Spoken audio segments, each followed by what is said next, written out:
So, how is your intimacy? That's a question I often ask the couples that I see in my practice because most of the time, by the time people are seeking me out, it's because there has been some disruption or there is some dissatisfaction. There also might just be dysfunction happening.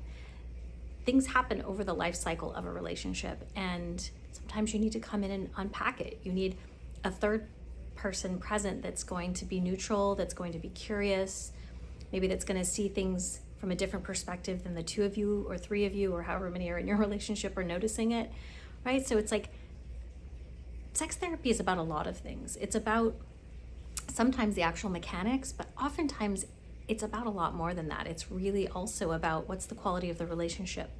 Are there old hurts that are still coming into play?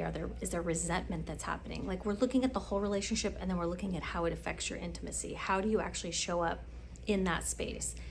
And maybe there's things that you've always wanted to tell your partner, but you don't know how. Like, it's hard to actually unpack this thing that you've been holding because now it's years have gone by and you haven't told them.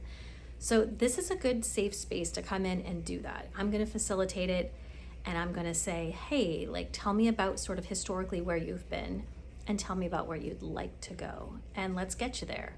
I can give you practical tools. I can give you stuff to read or, listen to. I can give you podcasts, that type of thing. Like, there's lots of different interventions, but ultimately, I'm also going to help you talk to each other differently and be forthcoming about what you really need, what you really want, what's working, what's not. So I always encourage couples, like, are you ready for a tune-up? And could your intimacy be better?